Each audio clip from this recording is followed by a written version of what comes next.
currently a little after 6 a.m. The sun is not out yet. I woke up at about 4 o'clock this morning. I was supposed to wake up at 5:30 because today we are going to the Toronto Stationery Show.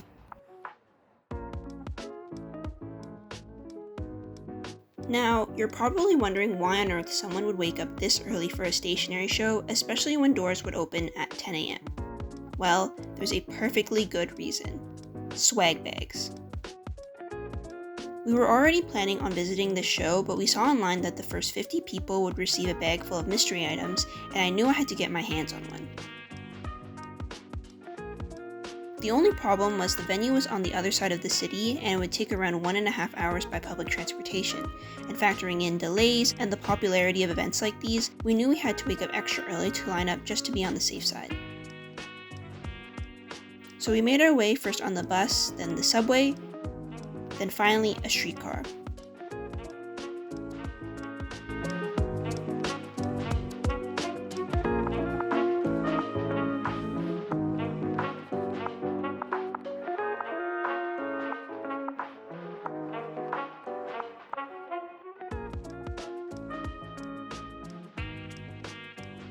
As we made it closer to the venue, I started getting worried there would be a huge lineup already formed, and after a short walk over after getting off the streetcar, it was time for the moment of truth.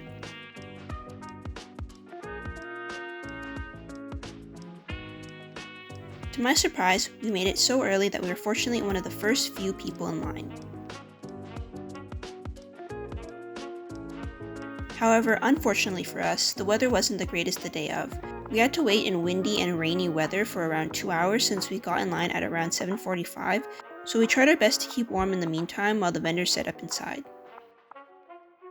The line started to get longer as time went by, but the organizers eventually came outside and we were given numbered papers basically guaranteeing our swag bags, so that was super exciting.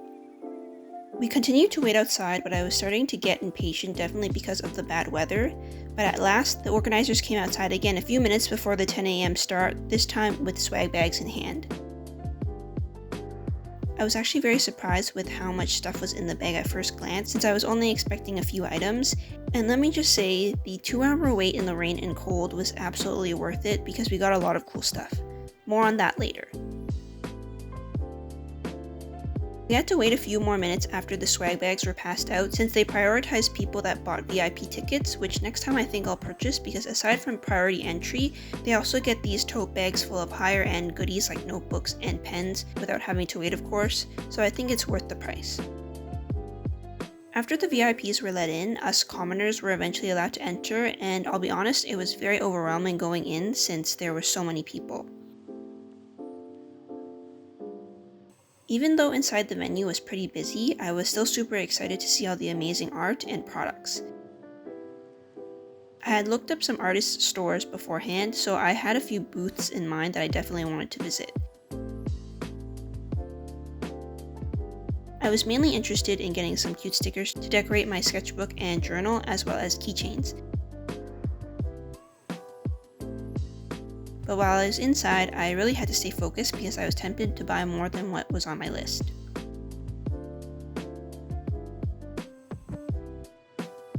We quickly scanned the area and spotted a booth that we were probably most excited to go to.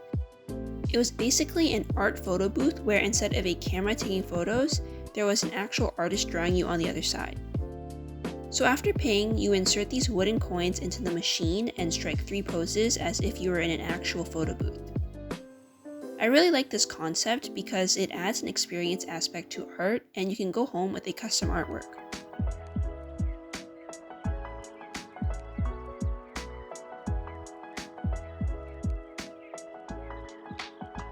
I've always wanted to start my own business selling my art, so seeing all these different businesses really inspired me to work towards my goal.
We stayed for about 2 hours, and when we left the venue, we saw a line forming outside so long that it wrapped around the other buildings onto another street, so I'm glad we got in early.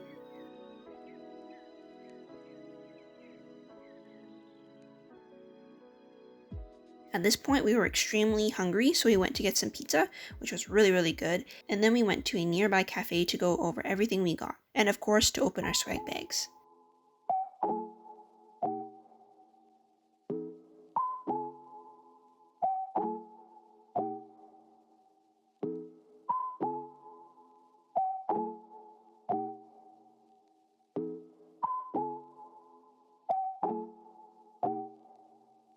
We actually got so much stuff, and I was so surprised because it seemed like the bag was never ending as we kept pulling things out.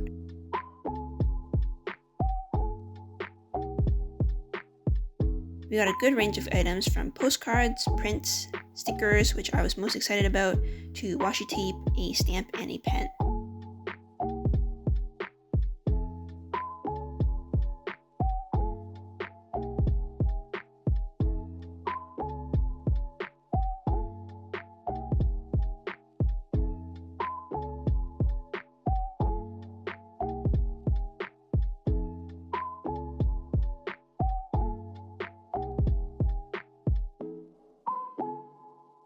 We realized that these items were actually donated by some of the vendors because we saw these items being sold in the event, so that was very kind of the vendors.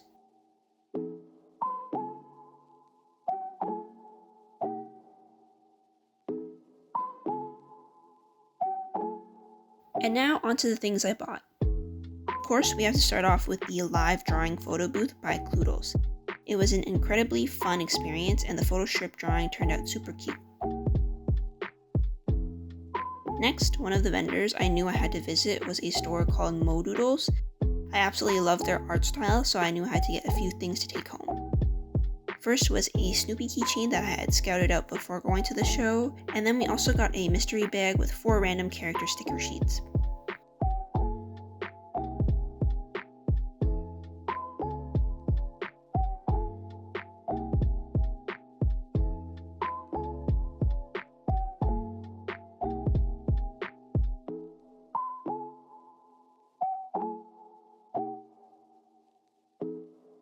Then I got some gel art stickers.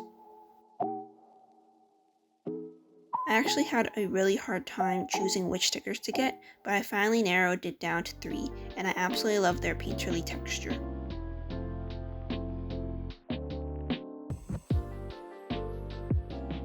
Last but not least, I knew I needed a bag to store all my little stickers and trinkets, so I picked up this little pouch from Natamori.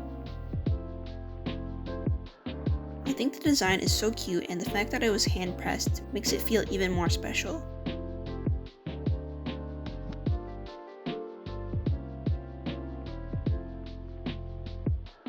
And that's everything I got at the 2025 Spring Toronto Stationery Show. It was quite a fun adventure, so I'm excited to check out even more markets like this one soon. I probably won't wake up as early as 4 a.m. next time, unless there are swag bags involved, of course.